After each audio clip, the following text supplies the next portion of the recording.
ପଠାଣି ସାମନ୍ତ ଜୟନ୍ତୀ ସମାରୋହ ସଂସ୍କୃତି ଗବେଷକ ପ୍ରବୀର ପଟ୍ଟନାୟକଙ୍କୁ ନୟାଗଡ଼ ଗୌରବ ସମ୍ମାନ।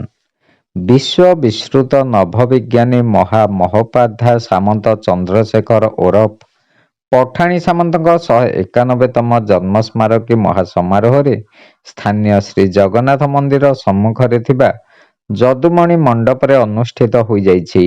ସାମନ୍ତ ଚନ୍ଦ୍ରଶେଖର ସାଂସ୍କୃତିକ ଅନୁଷ୍ଠାନ ନୟାଗଡ଼ ପକ୍ଷରୁ ଆୟୋଜିତ ଏହି ଭବ୍ୟ ସମାରୋହରେ ମୁଖ୍ୟ ଅତିଥି ଭାବେ ବିଧାନସଭା ବାଚସ୍ପତି ସୁରମା ପାଢ଼ୀ ଯୋଗଦାନ କରିଥିବା ବେଳେ ଖଣ୍ଡପଡ଼ା ବିଧାୟକ ଦୁଷ୍ମତ କୁମାର ସ୍ୱାଇଁ, ଉପଜିଲ୍ଲାପାଳ କର୍ଣ୍ଣଦେବ ସମାଦାର ଏବଂ ଶ୍ରୀ ଜଗନ୍ନାଥ ସଂସ୍କୃତି ଗବେଷକ ଡକ୍ଟର ଗଣେଶ୍ୱର ସ୍ୱାଇଁ ସମ୍ମାନିତ ଅତିଥି ଭାବେ ଯୋଗଦାନ କରିଥିଲେ।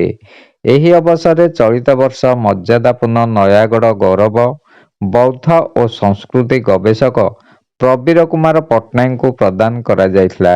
ସେହିଭଳି ଅନୁଷ୍ଠାନ ପକ୍ଷରୁ ବିଜ୍ଞାନ ସ୍ରଷ୍ଟା ପ୍ରଧାନ ଶିକ୍ଷକ ବସନ୍ତ କୁମାର ସାହୁ, ପଠାଣି ସାମନ୍ତ ପ୍ରତିଭା ସମ୍ମାନ ସାରସ୍ୱତ ସାଧକ ଭାରତୀ ଭୂଷଣ ମିଶ୍ର, ପଠାଣି ସାମନ୍ତ ସାହିତ୍ୟ ସମ୍ମାନ ସମାଜସେବୀ ପ୍ରଫୁଲ୍ଲ କୁମାର ନାୟକ, ପଠାଣି ସାମନ୍ତ ସେବା ସମ୍ମାନ ପୂଜ୍ୟ ଗୁରୁଜୀ ଶ୍ରୀଧର ସାହୁ, ପଠାଣି ସାମନ୍ତ ଶିକ୍ଷାଜ୍ୟୋତି ସମ୍ମାନ ସଙ୍ଗୀତ ସାଧକ ଶିବନାରାୟଣ ପଟ୍ଟନାୟକ, ପଠାଣି ସାମନ୍ତ ସଙ୍ଗୀତ ପ୍ରତିଭା ସମ୍ମାନ କ୍ରୀଡ଼ାବିତ ତଥା ଫୁଟବଲ ପ୍ରେମୀ ହଜରତ ଅଲ୍ଲୀ ଖାଁ, ପଠାଣି ସାମନ୍ତ କ୍ରୀଡ଼ା ସମ୍ମାନ କଣ୍ଠଶିଳ୍ପୀ ଗୀତିକାର ସଙ୍ଗୀତ ନିର୍ଦ୍ଦେଶକ ପ୍ରଶାନ୍ତ କୁମାର ଦାସଙ୍କୁ ପଠାଣି ସାମନ୍ତ ସ୍ୱରସୁଧା ସମ୍ମାନ ଏବଂ କବି ଡକ୍ଟର ନିର୍ମଳ ଚନ୍ଦ୍ର ସୁରଦେବଙ୍କୁ ଦାସିଆ ଅଜା ସାହିତ୍ୟ ସମ୍ମାନରେ ସମ୍ବର୍ଦ୍ଧିତ କରାଯାଇଥିଲା। ଅନୁଷ୍ଠାନର ସଭାପତି ପ୍ରମୋଦ ପଟ୍ଟନାୟକଙ୍କ ପୌରୋହିତ୍ୟରେ ଆୟୋଜିତ ଏହି ଜୟନ୍ତୀ ସମାରୋହରେ ଚନ୍ଦ୍ରବିଜୟ ମିଶ୍ର ଅତିଥି ପରିଚୟ ପ୍ରଦାନ, ଉପସଭାପତି ରଞ୍ଜିତ ଦାସ ସ୍ୱାଗତ ଭାଷଣ ପ୍ରଦାନ କରିଥିବା ବେଳେ ସମ୍ପାଦକ ଲକ୍ଷ୍ମୀଧର ମହାପାତ୍ର ଧନ୍ୟବାଦ ପ୍ରଦାନ କରିଥିଲେ।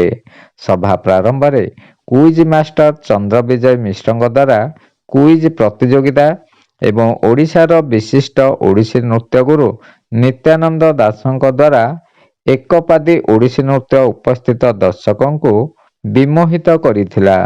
ଶେଷରେ କଣ୍ଠଶିଳ୍ପୀ ପ୍ରଶାନ୍ତ କୁମାର ଦାସ ଏବଂ ଜୟଶ୍ରୀ ଦେବୀଙ୍କ ସଂଯୋଜନାରେ ଓଡ଼ିଶାର ଲବ୍ଧ ପ୍ରତିଷ୍ଠିତ ଭଜନ ଗାୟକ ଶିବନାରାୟଣ ପଟ୍ଟନାୟକ ଏବଂ ତାଙ୍କ ସାଥୀଙ୍କ ଦ୍ୱାରା ଭଜନ ସମାରୋହ ଅନୁଷ୍ଠିତ ହୋଇଥିଲା। ନୟାଗଡ଼ରୁ ଶିବନାରାୟଣ ଦାସଙ୍କ ରିପୋର୍ଟ, ଖଣ୍ଡପଡ଼ା ବାର୍ତ୍ତା।